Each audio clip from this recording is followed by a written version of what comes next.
Hello everyone, Noah Novels here, and for today's video, I will be reviewing the visual novel Fault STP, or Silence the Pedant, LIGHTKRAVTE. Hopefully I pronounced that last word at least slightly accurately. For those who don't know, the Fault series of visual novels are self-proclaimed cinematic visual novels developed by indie studio Alice in Dissonance, with this newest release in the series being developed by them as well, and published by Phoenixx Inc, who provided me with review copies of this visual novel to review. They gave me said codes in May of last year. And if by any chance anyone in Phoenixx Inc is watching this video, I am extremely sorry about the wait on this review. 2022 was a year where I was too stressed, tired, and burnt out most of the time to do much of anything for this channel. But that's still no excuse for the excessive wait time on this review when you provided me with a copy of this visual novel to review. I don't take receiving review codes lightly. I'm honestly honored when anyone trusts me enough with a copy of their product to review, and I always want to deliver a fitting review in return for that trust. So again, sorry, and thank you in the first place for giving me review codes to this visual novel. While it has been 6 years since I've last played a Fault visual novel, I remember enough to know it is one of my favorite visual novel series out there. I talk about the series briefly in my top 5 visual novels video, but to summarize, even though there are only 2 entries in the mainline series, these entries do a great job exploring the interesting setting of the Fault series, building up the main cast of characters, as well as the antagonists to a degree, and setting up what feels like a long and epic journey while still telling 2 very well-written, self-contained stories. I fell in love with these characters, I found myself intrigued by the world of Fault, and I found myself captivated by the way these emotional and epic stories were brought to life with high-quality artwork and music.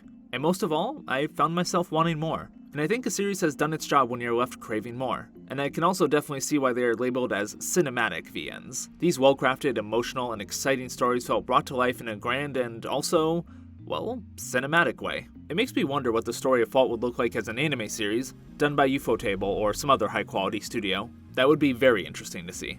That all being said, everyone knows it by now, we haven't seen the continuation of the mainline story since Fault Milestone 2 Side Above was released, and that was in September of 2015. And to be completely honest, since it has been so long, I did kind of fall out of the loop and stopped actively looking into updates regarding the next mainline entry, Side Below.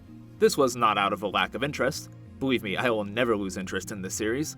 I just got distracted. When a guy finishes the Clannad visual novel just to find out there's multiple other key visual novels of a similar length waiting for him, it's easy to forget some things. And to think since then I've only read Little Busters. I have a ways to go. Anyways, a quick look at the Alice in Dissonance YouTube channel will show that a mid-production promo for Side Below was uploaded in June of 2021, with the planned release date of autumn 2021. They also have a behind-the-scenes preview they uploaded in August 2021. To be honest, I didn't watch the full thing, but it seems to basically say to expect more Fault soon. And as we obviously know, Fault Milestone 2 Side Below has yet to release. I'd be lying if I said I'm not disappointed that we still haven't seen any continuation of the mainline story, especially since the last one, Side Above, ends on a bit of a cliffhanger if I'm remembering right. But I do know good quality things take time, so I will continue to patiently wait in hopes we can see the continuation of Retona and Selphine's epic journey one day. And it's not like we've been completely void of Fault content, because on May 27th, 2022, Silence the Pedant, LIGHTKRAVTE was released. And I think it's about time I finally deliver on the review I agreed to make when I received the review codes for this visual novel on May 30th of last year. With all that being said, let's begin talking about the story of LIGHTKRAVTE. LIGHTKRAVTE's story is set in the kingdom of... I've never been able to really pronounce this name right, so I'll just apologize for butchering it right now. I'm gonna try saying it this one time, and then I think I'm done. Rugzenhide, and I am going to put the spelling of it on the screen. Instead of following the story of a royal princess and her guardian escaping peril, however, our story focuses on an ordinary boy named Kaji. He's the son of a well-respected fruit farmer, but instead of taking over the farm as most people would do in his position, he wants his legacy to be something of a more artistic nature. He wishes to be a painter, but despite practicing day after day for years, his artistic capabilities do not grow in any way, shape, or form. This story follows Kaji as he does everything in his power to make his dreams a reality, while also asking himself important questions such as why he even wants to become a painter in the first place. And allow me to read the last couple lines of text from the synopsis of the story from the Steam page. His confidence grows increasingly battered, but his days remain unchanged, ordinary and peaceful as ever, until a shocking revelation shatters everything he thought he knew about himself and the world around him. So yeah, Kaji hits a pretty huge roadblock on his journey to become a painter, and it's one I'd rather not reveal to you what it is. First off, because I agreed not to go into spoiler territory past a certain point when receiving the review codes, but I'd still be keeping my lips shut anyways because the moment this roadblock is revealed in the story is such a phenomenal moment. I was shocked, and suddenly so much of what had been established with Kaji's character and his struggles with painting all fell into place in a powerful moment that kicks off the second act to the story and Kaji's character arc in an effective way. It's a hell of a moment, to put it lightly. I want to say the scene this is established happens about an hour or so into the story depending on your reading speed, and the story from there is Kaji's struggle with this roadblock and what it means for his dreams of becoming a painter. As I said, it's a hell of a moment, and it's one of the scenes I remember most from this visual novel. So now that I've talked about the story as a whole, let's talk about Kaji as a character and how the story uses him to convey its themes to the readers. I did not like this guy at first. To be honest, I found Kaji unbearable for much of the earlier parts of the story. I mentioned earlier how a part of this story is him discovering why he even wants to be a painter, but he actually has a pretty established reason for doing so very early into the story. What can I say? I'm a pathological liar. Except for not really, because I still stand by what I said earlier. It is true that the reason why he wants to become a painter is very well known by pretty much every character by the time he hits this roadblock I was talking about, but it's hitting this roadblock that makes him really evaluate why he wants to be a painter. The pre-established reason I was talking about, is that really why he wants to be a painter? Or was painting a means to an end to achieve what he wanted? And this is where the story shines the most. But back to that in a moment. Kaji was unbearable during the earlier parts of the story, and a huge part of that is his reason for wanting to become a painter. Far be it from me to tell people why they should want to do things, but it was a shallow and, quite frankly, annoying reason. And every action he took and almost every conversation he has in the earlier parts of the story somehow circled back to this reason, and it annoyed me. It doesn't help that personality-wise, he just wasn't tolerable either. He was whiny, over the top, and just obnoxious. And I understand that a character doesn't have to be likable to be well written, but I do feel like I need to feel some attachment to this character and a desire to see how their story unfolds to keep going. And I just didn't for anything relating to Kaji. I just kept trudging on to see more of the Fault world, which I find fascinating, and I also enjoyed all the other characters as well. And I do understand why he was acting the way he was during those earlier parts of the story. Underneath his loudmouth and often perverted behavior was a man with crippling self-doubt, with what little confidence he had in himself as a painter and even just as a person being whittled down as the story progressed. And he masks the toll that takes on him with his personality and behavior during the early parts of the story. I get that, and that's honestly good writing. It still did not make me like this guy anymore. And I read a good chunk of Rent-A-Girlfriend. I know how to deal with annoying protagonists. That all being said, this was done intentionally to really build up the next part of the story. The story that ensues after he hits this massive roadblock is where he really shines in the story. Let's discuss. He's still annoying and perverted, okay? But now he has this seemingly insurmountable object keeping him from his goal of becoming a painter, and it puts him in a tight spot. Does he give up? Or does he somehow try to find a way to still achieve his goal? How important is painting to him? The reason he's been spouting as his motivation for being a painter, is that really all there is? Can he still achieve this goal in ways other than painting? Or did it have to be painting? These are all the questions that plague Kaji's mind, and it sends him on a journey of self-discovery that hit way harder than I expected it to, considering how much I loathe this man and his desires in the first part of the story. And when he does eventually come to an answer about what it is he wants and how he wants to do it, that sends him on a journey of achieving his goals, using every interesting facet that the world of Fault has to offer to aid him in his journey. He still backslides, and acts like his usual annoying self, especially when he hits additional roadblocks on his journey, but those didn't bug me as much. I was still personally annoyed, don't get me wrong, but it is realistic. I find myself regressing into bad habits or mental states when I feel discouraged, or like I can't achieve what I'm trying to do. I mean, I started and stopped this visual novel 3 different times with the purpose of reviewing it, and every time I failed to read through the whole thing and start a review, I got mad at myself. Maybe that's why I couldn't stand the earlier story version of Kaji, because I read through that section so many times. It's hard, trying to change yourself for the better, and chances are you're gonna mess up and backslide along the way. And that doesn't make you weak or pathetic. It makes you human. What really matters is if you muster up the courage and determination to keep going, in spite of all these setbacks. And seeing if Kaji could overcome the worst parts of himself in order to achieve what he wanted was honestly an extremely moving narrative to follow. All those annoying aspects to Kaji's character I talked about earlier, they did a great job at setting up his character arc, and it's paid off wonderfully with his journey, when he's really forced to stop and confront himself. and I don't think the story and its eventual conclusion would have hit that hard without that character building and setup, so I'm grateful that it was there. And also, I stand by being annoyed by Kaji during the early parts of the story, but it's not like there was nothing else being offered by the story to keep my interest. For starters, as I already said, getting to explore the kingdom of that word, and the overall setting to the Fault series, many years before the mainline series, made for a fascinating experience. I've always loved the world of Fault. Its blend of sci-fi and fantasy, and how it all comes together with the emotional stories and characters, always made for an engaging read, and this entry is no different in that regard. The setting of Fault and mechanics of the world are all well explained, and it never feels like plot elements are solved easily because haha, magic fixes things.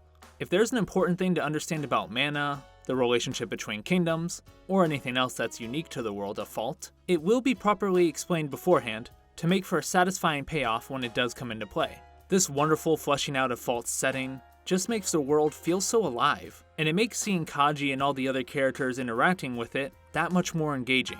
And this is present throughout the whole story. I just wanted to talk about it now since it was a big thing keeping me going when I was struggling to care about Kaji. Another thing that kept me going in said earlier parts of the story, and is also a highlight of this visual novel overall, is the other characters besides Kaji. They're all great. They all feel really fleshed out and interesting, and I want to see more of them so bad. They don't all have complete character arcs, but that's fine because they don't feel like they need to in this point of the story. What they do get is strong characterization, engaging personalities that clash with one another in really fun and interesting ways, and they all get a moment to shine in the story. Also, all the character designs are cool. No character feels like they're placed in the story for filler's sake, which is something I can't stand typically. Even if they don't get complete character arcs of their own, they all clearly have a lot of care and thought put into who they are as people and the role they serve in the story. Their interactions with the annoying Kaji were a highlight for me in the earlier parts of the story, and they served as really important people for Kaji to turn to during his more reflective moments after he hits his roadblock to becoming a painter. The connections and relationships between all these characters feel so genuine, thanks to how much thought was put into even the most minute of details regarding them. I found myself becoming really sad when the story was over because it meant I had to say goodbye to these characters. And I feel like this is as good a time as any to talk about a certain aspect of this story. Its ending. Don't worry, this is still spoiler-free. I'm going to be talking in vague terms, and I won't really be discussing what actually happens in the ending anyways. More so how I feel about certain aspects of how the story decided to leave things. So the story does have a satisfying and conclusive ending to Kaji's character arc. One that was extremely powerful and felt like a great culmination of everything that had been leading up to that point. That being said, there are certain elements to a pretty big climatic moment that really kicks off this ending that just kinda happens and are left unexplained. It didn't bother me too much, because while it still was enjoyable in its own right, especially in how it affected all the characters, it felt like more of a means to an end to really kickstart the fantastic ending of this story and Kaji's character arc. However, I know that doesn't cut it for everyone. I guess it really depends on if there are more entries planned for this prequel Silence the Pedant series, because if so, that gives us a chance to explore these elements in greater detail, and also hopefully gives us time to explore more of the characters besides Kaji, who I would love to see more of. But because of Fault's kinda weird release pattern and me just not being super up to date on things, I'm not sure if there are more entries planned in this section of Fault's story, or if this was meant to be a one-off thing. Certain other elements of this story's ending do feel kinda like build up for an eventual continuation, but it could also be more of an ambiguous type of ending, where you're meant to fill in the blanks yourself in the time set between this prequel and the events of the mainline story. This kinda feels like the mainline Fault series in that they have good self-contained stories that are also meant to build up the eventual sequels and continuations. But even if we don't get more entries in this prequel series, I'll still be grateful for what we got. And the unresolved questions I have about certain aspects to the ending, and this might sound like a cop-out answer, but I really don't mean it in that way. It feels real. I'm not saying that this was the intention of the writers, but we don't get all the answers to our questions in life. And while yes, if I had to choose between getting explanations or not, I would choose the former. But there's a weirdly calming feeling I get in knowing that even in this beautiful, fictional world, these characters are experiencing similar questions or uncertainties in their lives that they may never get fully explained. There's only one more aspect to this visual novel story I would like to talk about briefly before moving on to the artwork and presentation, and that is two specific characters, Ritona and Selphine. Obviously, for anyone who's familiar with the mainline Fault series, you'll recognize these two as the main characters from the series proper. and I really liked how they're characterized and used sparingly in the story. Ritona especially is vastly different to how she is in the mainline series, but the story doesn't bank on that aspect of her being her only selling point. If this is your first experience with the Fault series and this character specifically, you're still going to witness a really fleshed out and interesting character. And for people who are familiar with her from the other entries, you still get that, but you also get to see such a drastically different side to her that lets you wonder how she becomes the Ritona we all know from the main series. And it's really cool to see her role in the story. Her interactions with Kaji are some of my favorite moments throughout the story, and it's really satisfying to see how this story slowly starts to push her in the direction of the Ritona we are familiar with. It all feels natural, and I'm always weary of including already established characters and stories that are seemingly unrelated to them, but Ritona is characterized greatly, and used to the story's benefit. Selphine is also there.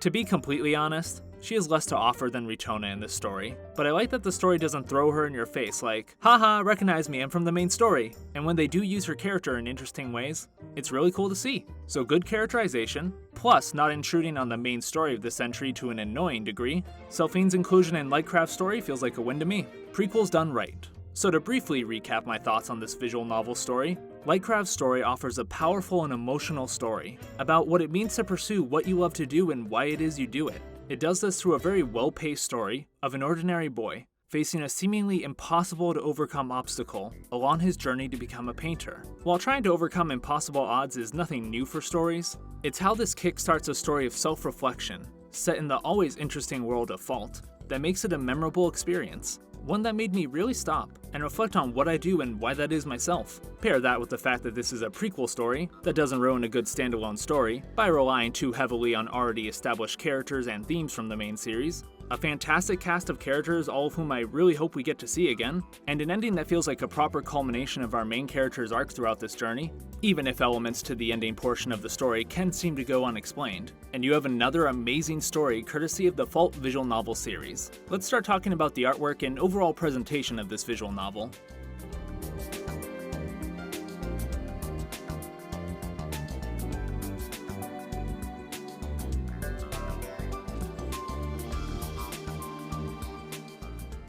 To keep things simple, the artwork is gorgeous. I really don't know how else to describe it. Just look at it.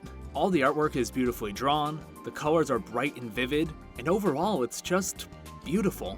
All the character sprites, which were already great on their own, are given subtle but character-filled animations, which make every interaction pop and feel more alive than an average visual novel. The background art is gorgeous, detailed, and brings the world of Fault to life wonderfully. And the CGs, which there are a ton of by the way, all give key moments to the story, the extra oomph they need, and are just beautifully put together. The Fault series has always had high production values, especially in regards to artwork, but LIGHTKRAVTE really takes it to another level, and makes this easily the most cinematic of their releases. The way all this amazing artwork comes together to bring the magical world of Fault to life is phenomenal. This visual novel easily has some of my favorite artwork and shot composition in regards to the CGs. And all this great artwork is complemented by an equally great soundtrack. Again, I'm not sure how to describe why certain music is good, but the soundtrack to LIGHTKRAVTE is just as varied and beautiful as its artwork. You have a great arrangement of tracks that fit all the various emotional beats of the story, from upbeat and lighthearted tracks, to more somber tracks for the emotional scenes, to ominous music for when the story wants you to feel on edge, to exciting tracks for big triumphant moments, and anything in between all those. They're all just so beautiful and memorable, and I will absolutely be buying the soundtrack DLC on Steam, if I haven't already by the time of this video being uploaded. Even just listening to some of the tracks while making this review script has me thinking of certain moments in the story and getting emotional. Once again, another win for the Fault series. The sound design is also fantastic in this entry. Every scene has appropriate background ambience noise that fits the location without it ever becoming overbearing, and any important actions are given proper weight and presence thanks to the fitting and well-timed sound effects. I never felt distracted or annoyed by a sound effect or the background noise to a scene. In every case, it only further immersed me in the world of Fault and the emotional roller coaster that is this story. And all these aspects I've been talking about, the artwork, the soundtrack, the sound design, they all come together to create some of the most memorable and well-executed scenes I've seen in any visual novel. Even the most quiet or mundane of conversations can be given breathtaking new impact, thanks to the masterful execution of every single element of this visual novel's story and presentation. From the depth of the background art, to the way I can just know what's happening without even reading it, thanks to the fantastic sound design, to the way the camera will pan or zoom into certain characters or objects to match any given scene, to the way the music prepares me emotionally for what's to come. It all comes together perfectly to make a truly immersive and unforgettable experience. This is what every visual novel should strive for in terms of presentation. And I cannot wait to see how the Fault series can potentially top itself going forward with future releases. I mean, when looking at a simple menu screen can make me feel peaceful or happy, I feel like you're doing something right. Lastly, the UI of this game is really good. It's stylized in a way that matches the setting of Fault perfectly, and it's easy to navigate. Like any visual novel with complex lore and terminology, it has an encyclopedia entry ready to teach you any terms or history you may need to know as they come up. The only thing I have to complain about is the fact that there's no CG or music gallery. Because with how beautiful both the artwork and soundtrack is to this visual novel, that is a crime. There is no other way to put it. Given, you do have a chapter selection and plenty of save slots that should let you get to any particular piece of artwork or music you might want to revisit, if you can remember where they are. But having those be available in an easily accessible gallery collection would have been really nice. So that bothers me a bit, but it's not the end of the world. I'll just have to replay this visual novel and then also buy the soundtrack DLC. I have no choice. So to summarize, you have a very well-crafted and impactful story set in the world of Fault, brought to life fully with amazing, well, everything. Soundtrack, artwork, sound design, and overall direction. And it ignores any annoying prequel tropes, and manages to just be a great standalone story set in the world of Fault. I really like seeing different aspects to a setting as rich as the one in Fault.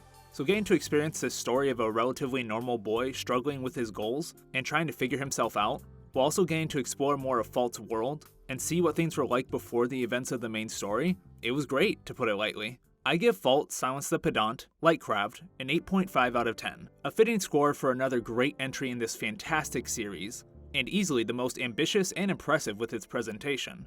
You can get this visual novel for $18 on Steam, and it's roughly 6.5 hours long according to Visual Novel Database. I can't really say exactly what it was for me because I started and stopped this game a few times before fully playing it, so my time for it on Steam is a little more exaggerated than what it should be, but I'd say 6 hours and some change is about right.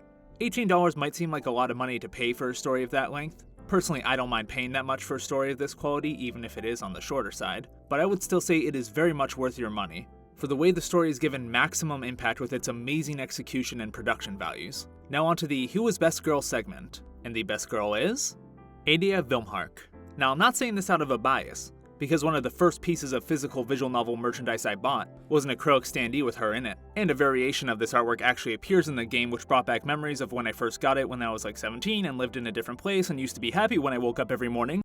Sorry, got a bit off topic there. Anyways, as I was saying, she did not get the spot of best girl out of this bias. I like her design, and like all the characters in this visual novel, she has a lot of charm and depth to her personality. She actually has this one really great conversation with Kaji at a certain point in the story that really hammers in so many of the building themes and emotional story beats of Kaji's journey up to that point, and it's just such a great standout moment. Also, she puts up with Kaji, and that alone makes her a saint. Although, that can be said of most of the characters in the story. But anyways, Adia is the best girl of Fault LIGHTKRAVTE. Well everyone, I hope you enjoyed this review. For anyone who has played Fault STP LIGHTKRAVTE, what did you think of it? Do you agree with my score?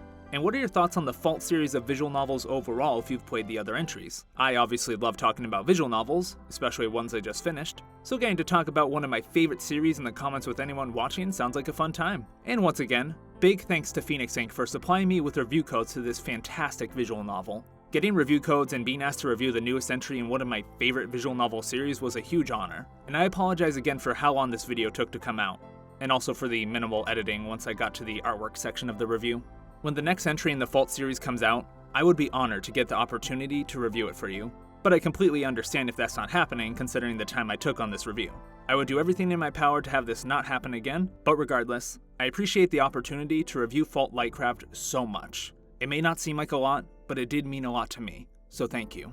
And as always, thank you to everyone who watched this video. Getting to read and review the newest entry to such a fantastic visual novel series was a blast, and it reminded me of just how much I really love the Fault series. I'm definitely gonna reread the other entries in the future, and when I do, expect some reviews on them.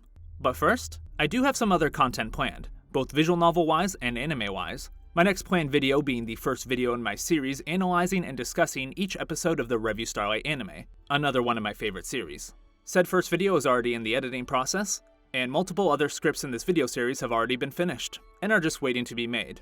Depending on how my hand feels by the time of this video being uploaded, I might look into getting a video editor for these videos specifically so I can start getting them out, because I'm really excited to share them all with you. So look forward to that series of videos starting, as well as other visual novel reviews in the future. I appreciate you all for sticking with me, even when my activity is far from consistent. And until the next time, see you guys.